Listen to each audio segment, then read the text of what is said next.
Selamat pagi dan salam sejahtera untuk kita semua. Perkenalkan, nama saya Lydia Nenggolan. Saya akan presentasikan hasil makalah saya pada urutan nomor 25 dengan judul makalah Perkembangan Dinamika Pendidikan Seumur Hidup di Negara-negara Berkembang. Di sini saya akan menjelaskan ciri-ciri dan karakteristik negara berkembang. Yang pertama, karakteristik negara berkembang. Yang pertama, PNB per kapita negara itu rendah. Yang kedua, pertaniannya berbasis agraris. Yang ketiga, kondisi kesehatan yang memprihatinkan. Yang keempat, pertumbuhan atau perkembangan penduduk yang tidak terkendali, atau dengan kata lain, perekonomian penduduk sangat rendah, sedangkan pertumbuhan penduduk pada tiap tahunnya melampaui batas jumlah pada maksimal umumnya. Dan yang kelima, keamanan yang tidak terjamin dan lain sebagainya. Nah, selanjutnya saya akan menjelaskan ciri-ciri dari negara berkembang. Yang pertama, memiliki tingkat pendapatan per kapita negara yang terbilang rendah. Yang kedua, tingginya angka kelahiran sedangkan tidak sesuai dengan pertumbuhan seperti dijelaskan pada karakteristik negara berkembang pada poin sebelumnya. Yang ketiga, tingkat korupsi tinggi, di mana pada tingkat korupsi tinggi ini banyaknya para pejabat di negara berkembang lebih mementingkan kekuasaan sendiri, sehingga banyaknya rakyat yang harus terlantar bahkan tidak mendapat perlayakan kehidupan secara layak. Yang keempat, lebih banyak mengimpor dari negara lain, di mana negara kita sendiri, negara Indonesia, kita lebih mengutamakan impor, sehingga banyak kali dievaluasi negara lebih mengutamakan pengeluaran daripada pemasukan kepada negara kita. Yang kelima, penduduknya kurang disiplin. Kurang disiplin dimaksud di sini yaitu kurangnya kesadaran warga negara atau masyarakat untuk mematuhi anggaran dari pemerintah, baik anjuran, baik peraturan maupun banyak aturan dalam undang-undang lainnya. Di sini saya akan menjelaskan ciri-ciri dan karakteristik negara berkembang. Yang pertama, karakteristik negara berkembang. Yang pertama, PNB per kapita negara itu rendah. Yang kedua, pertaniannya berbasis agraris. Yang ketiga, kondisi kesehatan yang memprihatinkan. Yang keempat, pertumbuhan atau perkembangan penduduk yang tidak terkendali, atau dengan kata lain, perekonomian penduduk sangat rendah, sedangkan pertumbuhan penduduk pada tiap tahunnya melampaui batas jumlah pada maksimal umumnya. Dan yang kelima, keamanan yang tidak terjamin dan lain sebagainya. Nah, selanjutnya saya akan menjelaskan ciri-ciri dari negara berkembang. Yang pertama, memiliki tingkat pendapatan per kapita negara yang terbilang rendah. Yang kedua, tingginya angka kelahiran sedangkan tidak sesuai dengan pertumbuhan seperti dijelaskan pada karakteristik negara berkembang pada poin sebelumnya. Yang ketiga, tingkat korupsi tinggi, di mana pada tingkat korupsi tinggi ini banyaknya para pejabat di negara berkembang lebih mementingkan kekuasaan sendiri, sehingga banyaknya rakyat yang harus terlantar bahkan tidak mendapat perlayakan kehidupan secara layak. Yang keempat, lebih banyak mengimpor dari negara lain, di mana negara kita sendiri, negara Indonesia, kita lebih mengutamakan impor, sehingga banyak kali dievaluasi negara lebih mengutamakan pengeluaran daripada pemasukan kepada negara kita. Yang kelima, penduduknya kurang disiplin. Kurang disiplin dimaksud di sini yaitu kurangnya kesadaran warga negara atau masyarakat untuk mematuhi anggaran dari pemerintah, baik anjuran, baik peraturan maupun banyak aturan dalam undang-undang lainnya. Selanjutnya saya akan menjelaskan daftar negara berkembang di dunia. Saya akan mengambil contoh di benua Asia. Di benua Asia terdapat 40 negara berkembang. Yang pertama ada Afghanistan, yang kedua Arab Saudi, yang ketiga Armenia, yang keempat Azerbaijan, kelima Bahrain, keenam Bangladesh, keenam Bhutan, ketujuh Bhutan, 8 Brunei Darussalam, 9 Cina, 10 Filipina, 11 Indonesia, 12 India, 13 Iran, 14 Irak, 15 Kamboja, 16 Kazakhstan, 17 Kiribati, 18 Kyrgyzstan, 19 Kuwait, 20 Laos, 21 Lebanon, 22 ada negara Malaysia, 23 Maldives, ke-24 Mikronesia, 25 Mongolia, 26 Myanmar, 27 Nepal, 28 Oman, 29 New Guinea, 30 Pakistan, 31 Qatar, 32 Sri Lanka, 41 Yaman, 41 Borneo. Sedangkan negara Indonesia sendiri di bagian benua Asia terdapat di benua Asia Tenggara, yang dimana negara Indonesia merupakan salah satu negara berkembang pertama dalam segi faktor kependidikan. Iya.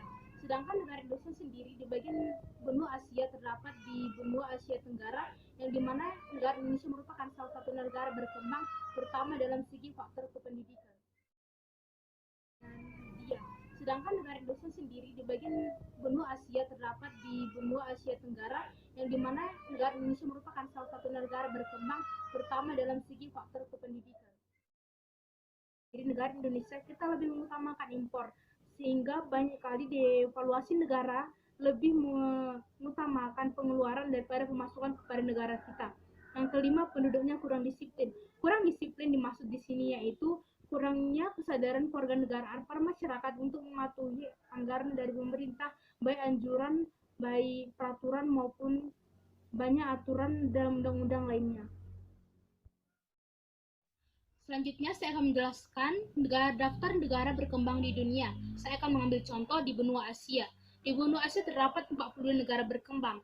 Yang pertama ada Afghanistan, yang kedua Arab Saudi, yang ketiga Armenia, yang keempat Azerbaijan, kelima Bahrain, keenam Bangladesh, keenam Bhutan, ketujuh Bhutan, 8 Brunei Darussalam, 9 Cina, 10 Filipina, 11 Indonesia, 12 India, 13 Iran, 14 Irak, 15 Kamboja, 16 Kazakhstan, 17 Kiribati, 18 Kyrgyzstan, 19 Kuwait, 20 Laos, 21 Lebanon, 22 ada negara Malaysia, 23 Maldives, ke-24 Mikronesia, 25 Mongolia, 26 Myanmar, 27 Nepal, 28 Oman, 29 New Guinea, 30 Pakistan, 31 Qatar, 32 Sri Lanka, 41 Yaman,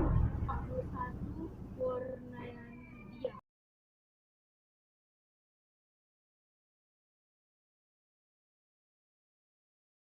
Di Indonesia sendiri, permasalahan pendidikan dasar biasanya disebabkan oleh tingginya angka putus sekolah anak. Biasanya di Indonesia, seperti kita tahu, banyaknya angka putus sekolah itu disebabkan yang pertama faktor ekonomi, yang kedua faktor jarak antara rumah dengan sekolah yang sangat jauh, dikarenakan sarana dan prasarana yang tidak memadai di negara kita. Dan yang ketiga ada paradigma keluarga yang belum menganggap pendidikan penting untuk anak-anak mereka.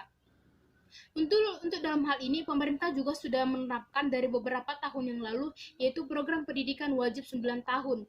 Nah, di sini program pendidikan ini ditujukan untuk bagaimana mengubah pemikiran, mindset, dan untuk mengembangkan pendidikan pada anak bangsa. Namun, seperti yang kita tahu, seperti fakta yang ada pada lapangan sendiri, bahwa segala upaya pemerintah belum juga tercapai karena seperti yang dijelaskan pada slide sebelumnya juga tadi, bahwa kurangnya disiplin oleh masyarakat di negara berkembang.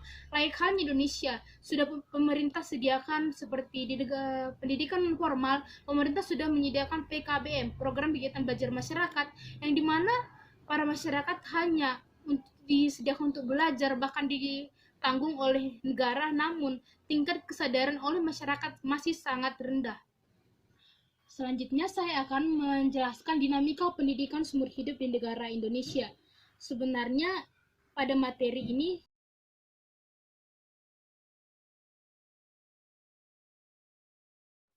materi selanjutnya yang saya jelaskan adalah permasalahan pendidikan negara berkembang. Kita tahu rata-rata bahwa negara berkembang di dunia awalnya merupakan negara yang bekas jajahan pada zaman kolonial terlebih dahulu pada zaman sebelumnya.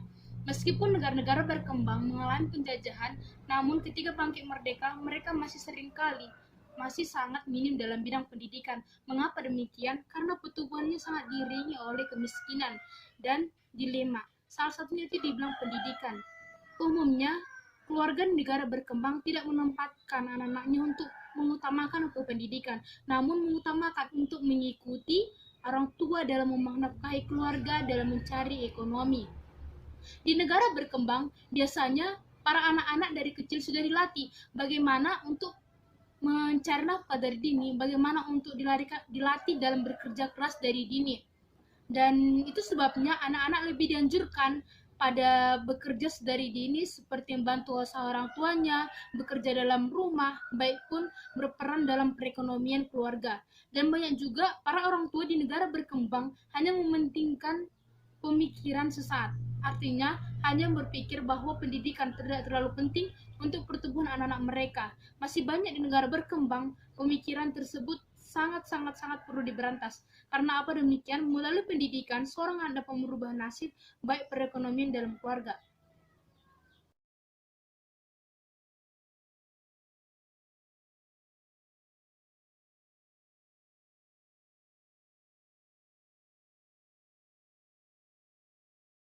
Di Indonesia sendiri, permasalahan pendidikan dasar biasanya disebabkan oleh tingginya angka putus sekolah anak. Biasanya di Indonesia, seperti kita tahu, banyaknya angka putus sekolah itu disebabkan yang pertama faktor ekonomi, yang kedua faktor jarak antara rumah dengan sekolah yang sangat jauh dikarenakan sarana dan prasarana yang tidak memadai di negara kita. Dan yang ketiga ada paradigma keluarga yang belum menganggap pendidikan penting untuk anak-anak mereka.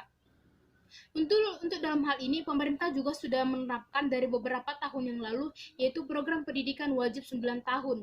Nah, di sini program pendidikan ini ditujukan untuk bagaimana mengubah pemikiran mindset dan untuk mengembangkan pendidikan pada anak bangsa. Namun, seperti yang kita tahu, seperti fakta yang ada pada lapangan sendiri, bahwa segala upaya pemerintah belum juga tercapai karena seperti yang dijelaskan pada slide sebelumnya juga tadi, bahwa kurangnya disiplin oleh masyarakat di negara berkembang. Lain halnya Indonesia, sudah pemerintah sediakan seperti di negara pendidikan formal, pemerintah sudah menyediakan PKBM, program kegiatan belajar masyarakat, yang dimana para masyarakat hanya disediakan untuk belajar, bahkan ditanggung oleh negara, namun tingkat kesadaran oleh masyarakat masih sangat rendah. Selanjutnya saya akan menjelaskan dinamika pendidikan seumur hidup di negara Indonesia. Sebenarnya pada materi ini akan dijelaskan pada negara berkembang, namun saya mengambil contoh di negara kita sendiri, yaitu di negara Indonesia. Dinamika perkembangan pendidikan di Indonesia sejalan dengan perkembangan pembangunan di Indonesia. Pendidikan merupakan bagian untuk mencerdaskan kehidupan bangsa sesuai yang tertulis dalam Canangan Undang-Undang Dasar tahun 1945. Demikian juga dalam Undang-Undang Dasar Nomor 20 Tahun 2003 tentang Sistem Pendidikan Nasional yang tertulis bahwa tujuan pendidikan nasional adalah mencerdaskan kehidupan bangsa untuk mengembangkan potensi peserta didik agar bisa menjadi manusia yang beriman, berakhlak, berilmu, cakap, kreatif, mandiri, dan menjadi warga negara yang demokratis dan bertanggung jawab. Penerapan konsep pendidikan seumur hidup dalam dunia pendidikan Indonesia dijelaskan oleh Guru G yang berimplikasi terhadap 6 jenis program yang sangat sering digunakan di Indonesia sendiri. Yang pertama itu ada pendidikan baca tulis fungsional. Di sini diutamakan bagaimana ketika anak-anak bangsa ataupun orang tua yang belum mampu untuk mengetahui baca tulis, maka di sini diadakan pendidikan baca tulis fungsional. Yang kedua ada pendidikan vokasional, yang ketiga pendidikan profesional, yang keempat pendidikan kewarganegaraan dan kedewasaan politik, dan yang kelima pendidikan kultural dan pengisian waktu luang. Demikianlah presentasi saya pada pagi hari ini. Jika ada kesalahan kata ataupun perbuatan, saya mohon maaf. Sebagai kesimpulan,